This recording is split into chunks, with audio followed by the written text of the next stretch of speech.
Esports Club situation 4v4 already grenade দিয়েছে first of it down একের পর এক charge সেখানে যেন Bangladeshi team Titan Esports Club সুযোগই দিচ্ছে না come on Nizam আরো একটা গ্রেনেড আরো একটা সিচুয়েশন পুরোপুরি ভাবে দুটো ডাউন করে ফেলা Titan Esports Club with 14 elimination point এই মুহূর্তে যেন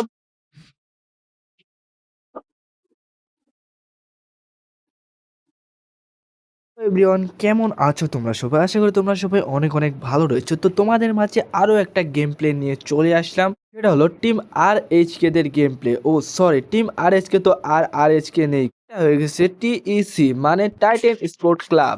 আজকে শুধুমাত্র গেম প্লেটা দেখো। RHK দেরকে কেন আমি বাংলাদেশকে সেরা টিম বলি? ওহ গাইস সরি, বারবার আমি RHK বলে ফেলছি। তো এটা ছাড়ো, চলো আমরা এখন ম্যাচের ভিতর যাই। পাকিস্তানি এই টিম আদৌ সেই বুয়াটুকু নিতে দিবেন কিনা দেখা যাক। শুরুতেই যদি প্রেসার দেওয়ার সুযোগ হয় তবে সেই অপরচুনিটি নেওয়ারও সুযোগ পাবে এবং আমি মনে করি জয়পুর হটশট এই অপরচুনিটি একেবারেই হাতছাড়া করতে চাইবে না। হটশট গত গেমেও কিন্তু শুরুটা ভালো করতে চেয়েছিলেন এবং সেইভাবেই কিন্তু এগোচ্ছিলেন তারা ভালো ডমিনেশন পয়েন্টের সঙ্গে, এলিমিনেশন পয়েন্টের সঙ্গে ডমিনেশন তাদের চলমান ছিল। বাট কেন যেন শেষ মুহূর্তে গিয়ে আসলে বারবার হটশটকে কিন্তু চোখ করতে দেখা যায়। সো আজকের দিনে অন্তত একটা ম্যাচ হটশট এই পাকিস্তানি ওজি টিমটাকে বেটার কিছু করতে দেখতে চাইবই আমরা। RNTX কিন্তু রয়েছেন এই মুহূর্তে ব্যাটেলে, সামনে রয়েছেন কিন্তু মালয়েশিয়ান সেই জায়ান্ট প্রিভিয়াস গেমের পুইয়া ট্রেকার টিমটা কিন্তু এই মুহূর্তে সামনাসামনি পড়েছেন। একটা ক্রসফায়ার সেটআপ রেডি করতে চাইছেন টিম RNTX। লিউকিকে দেখতে পারবো ফেসে গিয়েছেন চারদিক থেকে, আর্শকে প্রেসার বানাচ্ছেন আফিক যাতে করে লিউকির জন্য প্রেসার তৈরি না হয়। বাট ভিনসেন্ট এক্স ডিভাইন চতুর্দিক থেকে আক্রমণ সামলে নিতে পারেননি শেষ পর্যন্ত। লিউকি নক হয়েছেন তিনি। আফিকের দিকেও কিন্তু এবার পরবর্তী টুটটা যাবে টিম রেভেনেন্ট স্পটদের এবং কিলটা করার চেষ্টা করবেন কনফার্ম। ইয়াপ, এক্স ডিভাইনের এলিমিনেশন পয়েন্টটি অ্যাড হয়েছে। শুরুতেই মালয়েশিয়ার সঙ্গে এমন একটা ব্যাটেলে সামনাসামনি চলে আসবে এই মুহূর্তে নেপালি টিম যারা নো মোর মার্সি খ্যাত, তারাই কিন্তু ফাইটটা কন্টিনিউ করতে চাইবেন। এক্সপ্যান্ড নিজেদেরকে গুছিয়ে নিচ্ছে, নিজেদেরকে গুটিয়ে নিচ্ছে রাইট নাও। একদম এক্সপান্ড অলরেডি একটা এলিমিনেশন পয়েন্ট গ্র্যাব করলো, তবে লং থেকে এবার ভিনসেন্টের চার্জ যেতে পারে। ভিনসেন্ট তিনি জানেন যে তার লং এর পারফরমেন্স কতটা ভয়ঙ্কর, তবে ঠিক অপোজিট পাশেই কিন্তু আমরা বাংলাদেশি টিম স্ট্রহেডকে লক্ষ্য করছিলাম। চারজন অ্যাথলিট এখনো ওয়েট করছে একটা ব্যাটলের জন্য, তারাও হয়তো বা কুইক ব্যাটলটা শুরু করতে চাইবে, তবে নো মোর মার্সি বিস্ট হবেন ডাউন। কুইক কনফার্ম করার চেষ্টা অন্যদিকে মালয়েশিয়ান টিম AWG তারা রয়েছেন শর্ট রেঞ্জে। আমরা এক সাইবারকে দেখতে পাচ্ছিলাম, সাইবার তিনি জানেন যে তার অপোনেন্টে বেশ কিছু প্লেয়ার ডাউন হয়েছেন, আমরা জোয়ানকেও ডাউন হতে দেখবো। তবে রাফাল তো গাইস, তুমি যদি একটা স্পোর্ট প্লেয়ার হতে চাও তাহলে যে ম্যাচগুলো হয় সেই ম্যাচগুলো অবশ্যই দেখবে, কারণ এই ম্যাচগুলো দেখলে তুমি প্রফেশনাল টিমগুলো কি স্ট্র্যাটেজি ইউজ করে তারা গেম প্লে করছে, কিভাবে এখানে রোটেশন নিতে হবে এই বিষয়ে একটা ভালো একটা ধারণা পেয়ে যাবে। এখানে আমরা ফুল ম্যাচটা না দেখে চলো ডাইরেক্টলি চলে যাই আমরা ইন্টারেস্টিং পার্টে। করবেন হাসু অ্যাকশন আনাস সবাই মিলে কিন্তু প্রেসারটা ছুটতে চাইছেন। ক্লোজ রেঞ্জে লিও এন্টার করবেন।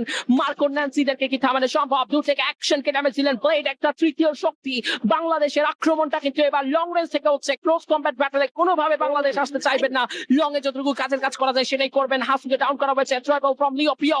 ভিনসেন্ট এবার লিওকে দিয়েছেন ডাউন। স্নাইপারের একটা পারফেক্ট শট। মার্কো আবার ব্যাকআউট করে যাচ্ছেন। একই সঙ্গে RNTX ভার্সেস HS করবে ফাইট। দূর থেকে রয়েছে বাংলাদেশের কিছু তৃতীয় শক্তি, বলছিলাম শুরুতেই, সেটা কিন্তু স্টিল চলমান। ব্যাটলে হাসুকে রিভাইভ করার চান্স একদমই ক্ষীণ। অ্যাকশন যেদিকে যাচ্ছেন সেদিকে প্রেসার। ব্লেডের ট্রেবল, ব্লেডের চার্জ, নাচকে ডাউন করা হয়েছে। কনফার্ম করা হবে গড লাইক স্পোর্টে আর্চার ডাউন। ব্লেডের বম্বিং, নাজাদের ম্যাক্স 7 সব মিলিয়ে যেন অসহায় হয়ে পড়লেন এখান থেকে ভারতীয় পাকিস্তানি সবগুলো দল। চাপের সম্মুখীন বলেছিলাম এক্সপ্যান্ড লাভ সার্কেল এই মুহূর্তে শৃঙ্খল আগ পর্যন্ত ব্যাটল করবেন না। কেন করলেন না?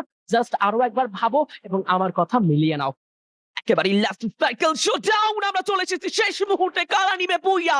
Bangladeshi team Titan Sports Club dominate করে থাকে কুটুস, তার back to back sniper shot. এইবার হোরাই স্পোর্টস এর আরো একজন অ্যাথলিট হবে ডাউন। বুইয়ার কথা বলছিলাম, তবে রেভেনেন্ট এক্সপার্ট হাল ছেড়ে দিয়েছে, ম্যাচ থেকে বিদায় নিয়েছে। #5 এর last 4 team expert Malaysian team with 16 elimination point, the massive number but hot shot.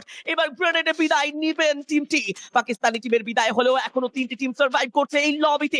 ওরা রয়েছে আমাদের সাথে Malaysian team expert and Bangladeshi team Titan Sports Club situation 4v4 already grenade দিয়েছে ফার্স্ট অফ ইট ডাউন একের পর এক চার্জ সেখানে যেন Bangladeshi team Titan Sports Club সুযোগই দিচ্ছে না। কাম অন নিজাম আরো একটা গ্রেনেড আরো একটা সিচুয়েশন পুরোপুরি ভাবে দুটো ডাউন করে ফেলা। Titan Sports club with 14 elimination point এই মুহূর্তে যেন বুয়া নিয়ে শান্ত হবে টিমটি। বলা মুশকিল, তবে সেই জায়গায় এক্সপার্ট হুম। সেখানে হার মানলেও এই মুহূর্তে নেপালি টিম হোরা তারা হার মানতে চাইবেন কিনা। কুটুস আবারও sniper shot.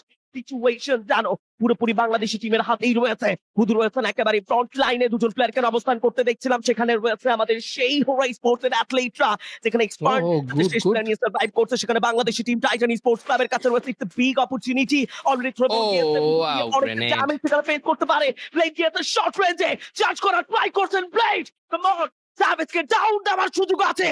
And goodbye হোরা স্পোর্টস। নেপালি টিম কুটুস ব্লেডের সেই সাপোর্টিভ ম্যাচ, সেই গ্রেনেড, সেই স্নাইপার শট বিদায় দিয়েছে হোরাদের। But last one team that is expert 1v4 জয় ব্রো। আমরা বুইয়ার খুবই কাছাকাছি। Bangladeshi team versus Malaysian team, হয়তোবা প্রথম বুইয়া আজকের দিনে বাংলাদেশি টিমের কাছে লিউকি ট্রাই করছেন শট রেঞ্জে। ভালো শট ছিল, but nothing to do. This is the booyah, the Bangladeshi monster. Titan. তো গাইস কেমন লাগলো এই ম্যাচটা অবশ্যই কমেন্টে জানাবে। আর আমি ভাবছিলাম তোমাদেরকে এইভাবে ম্যাচগুলো না দেখিয়ে টিমগুলো কোন কোন স্ট্র্যাটেজি ইউজ করে এইগুলো তোমাদের সামনে রিভিল করে দিলে ভালো হবে। তুমি তোমার টিমের জন্য বেস্ট একটা রোটেশন নিতে পারবে বিভিন্ন টুর্নামেন্টে। তুমি বুঝতে পারবে যে কোন পরিস্থিতিতে কোন ফর্মে খেলা যায়। তো গাইস আজকে ভিডিওটা এখানেই শেষ করছি। তো ভিডিওটা যদি ভালো লাগে অথবা কাজে লাগে তাহলে অবশ্যই লাইক অ্যান্ড সাবস্ক্রাইব আর কমেন্ট করতে তো একদমই ভুলবে না।